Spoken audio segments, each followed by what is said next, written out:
We're here with Princeton University Professor of Philosophy Emeritus, Harry Frankfurt, whose most recent book is on bullshit. Professor Frankfurt, thanks for popping in today to tell us about bullshit. I'll confess I haven't read all of it. It's a little on the longish side. So I'm hoping that you can just sort of take us to the root of the matter. I understand that this has its inception in an essay you wrote several years ago, and it's become something of a cult classic. What first brought you, a professional philosopher, to bullshit? It was largely because I think that respect for the truth and a concern for the truth, these are among the foundations of civilization. And I was, for a long time, kind of disturbed by the lack of respect and concern for the truth that I seem to observe in much of the speech and writing that was being produced. And bullshit is one of the deformities of these values. So I thought, try to find out more about it, try to find out what it is. You know, I was trained as an analytic philosopher, and analytic philosophy is characterized by a special concern for clarification of concepts. And this was a concept that seemed to me to be an important one. It referred to a significant feature of our culture, and not only a significant feature, but a feature that, in my view, posed certain dangers to the foundations of civilization. So I was interested in analyzing the concept and trying to find out what exactly we're talking about when we talk about this. What is your theory of bullshit? What is bullshit? Well, it consists in a lack of concern for the difference between truth and falsity. The motivation of the bullshitter is not to say things that are true or even to say things that are false, but he's serving some other purpose. And the question of whether what he says is true or false is really irrelevant to his pursuit of that ambition. The bullshitter is not necessarily a liar. What he says may very well be true, and he may not think that it's false. I was careful to try to make a distinction between, make clear the differences, as I understand it, between bullshitters and liars. And you actually find bullshitters in some way more reprehensible than liars. I don't know if they're more reprehensible exactly, but bullshit is somehow a more insidious threat to the values that I'm concerned with than lying is, because the liar knows what the truth is, and he's concerned with trying to keep people away from the truth. This in itself shows a certain respect for the value of truth and the importance of truth, whereas a bullshitter doesn't care at all. So his stance is a greater threat to respect and concern for the truth than the liar's is. The liar wants to substitute for the truth something that he knows or believes to be false. So the difference between truth and falsity is very important to him, whereas to the bullshitter it's not important at all. That's why I think that there's a more insidious threat to concern and respect for truth and bullshit than in lying. Right. Now, is it difficult as a philosopher, normally concerned with truth and falsehood or ethical behavior and unethical behavior, to treat a kind of behavior that's completely indifferent to those categories at all? Is that a particular challenge? It is a challenge. I do think that there's a question that I didn't deal with in my essay that I think is worth pursuing, which is our attitude towards bullshit, why we are so tolerant of it, because I think we are very tolerant of it, much more tolerant of it than of lying. Lying strikes us as somehow a violation. We feel that the liar is injuring us in some way, or at least threatening to injure us. We don't feel that way so much about the bullshitter. And I don't really understand exactly why our attitudes towards these two deformities of respect for the truth, why our attitudes are so different in the two cases. I think I raised this question in the essay and said I was leaving the problem as an exercise for the reader. And so far I haven't received any reports of the results of these exercises.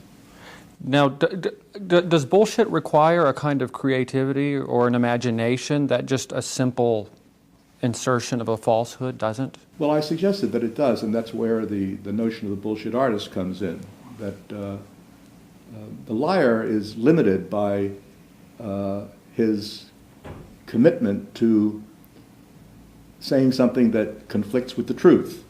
So there's a constraint upon him that he has to respect. Whereas the bullshitter who doesn't care about truth can go anywhere he likes. And there's a kind of a panoramic view that he can take, that the liar can't take, because the liar is limited to inserting in the specific place in the system of beliefs a false belief for a true one. Whereas the bullshitter, as I say, can go anywhere he likes and draw any kind of picture, any kind of panorama of beliefs that serves his purpose. Is there more bullshit now than there was, say, 100 years ago, or ever before? The increase in the amount of bullshit in contemporary life, as compared with, as you say, 100 years ago, is because of the intensity of the marketing motive in contemporary society. We're constantly marketing things, selling products, selling people, selling candidates, selling programs, selling policies. And once you start out by supposing that your object is to sell something, then your object is not to tell the truth about it, but to get people to believe what you want them to believe about it. And so this encourages a resort to bullshit. I think that the tendency to bullshit is encouraged and promoted by the fact that it's a widespread view in a democratic society that a responsible citizen ought to have an opinion about everything. Well, you can't know very much about everything, and so your opinions are likely to be based upon bullshit. You mentioned democratization as a function of bullshit. What about education? Are more highly educated people more likely to engage in bullshit just because they have the faculties to do so? I mean, are we more likely to be twits here at Princeton University than in some other part of the country? I think it's not only that highly educated people have the linguistic and intellectual gifts that enable them to create bullshit,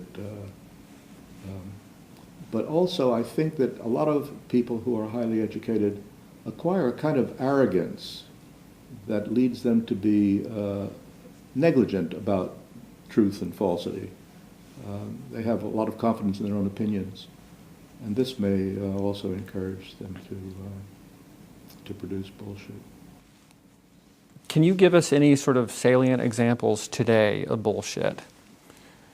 Not that you're just a walking bullshit meter, which is actually an expression people use, but can you give us sort of some working examples that we might be familiar with? I can think of one, but I'm a little bit hesitant because I don't want to get into political controversies. But what I was thinking of was Senator Kerry's representing himself as qualified to be commander-in-chief because he had served courageously on a swift boat during the Vietnamese War, as if courage in the context of battlefield situation has anything at all to do with the kind of judgment and discrimination that's required for making the kind of large-scale strategic and tactical decisions that the commander-in-chief will be called upon to make.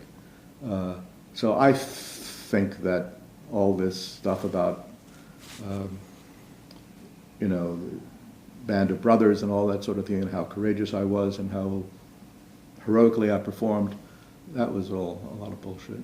Because it might not have been necessarily false in itself, yes, no, but it just was sort of impertinent to I wasn't suggesting that what he said was false. I mean, many people have suggested that, right. But I don't really know that. I'm prepared to take him on at his word. But that it didn't really make any difference whether it was true or right. false.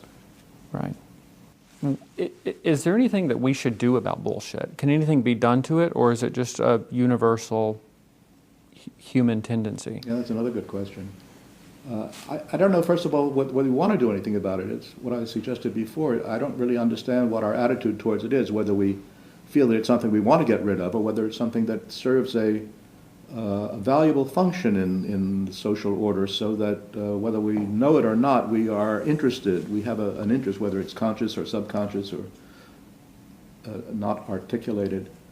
We have an interest in, I don't know if we have an interest in promoting it, but in protecting it, in seeing to it that it's tolerated, that that it's not punished, that it's not regarded as reprehensible as lying, let's say, is regarded. I do think we should take steps to get rid of lying, but bullshit is a more equivocal situation. I don't really know what to say about that. Do you? Well, I'm glad you asked. No. Thanks a lot. I appreciate it. That was a lot of fun.